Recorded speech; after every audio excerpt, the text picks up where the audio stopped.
Оставете му намира. Така се познае песен. А къде да чукам Ето тук ви го оставам. Да му слушате само. Така.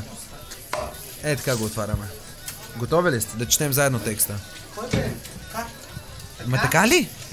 Гледайте сега, чат. Гледайте сега. Сега за вас. Само гледайте.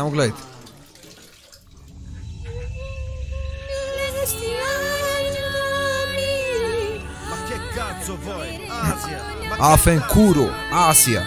Така, гледай сега. Само гледайте. Сега почваме. Специално.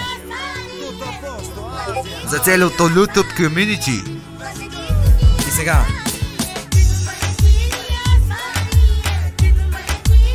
Златанов, гледай сега. Няма манего, слушай сега. Само слушай сега. Слушай тембъра. Чакай.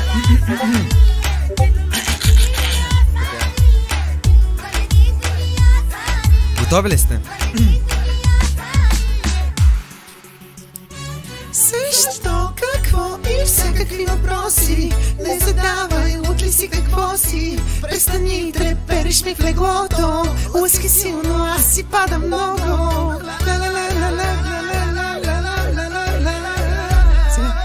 И като тебе втори няма, и в леглото сякаш с двама. В течности стичам сякаш пяна.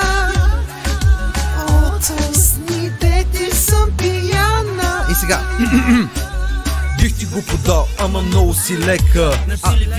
Азия, 2-3 клека. Твой стил е всеки да подбираш. От легло в легло, бавно да умираш. Да си те подават вече стана банално. Дори когато плачеш е комерциално. Да влезнат двама в тебе е като фреш. Как мислиш, маме, курвите имат ли кеш и хвост? Снима се с Карбовски. Към мен искам други обноски.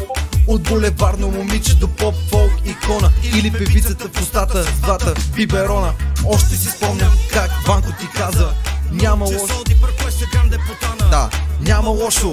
Азия винаги е на мода. Ей, маме, аз съм гадна порода. И сега.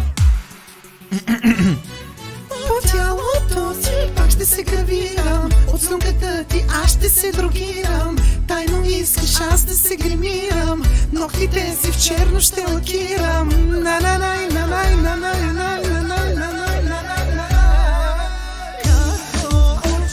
Къде е това, бабате? Добре, стига толкова.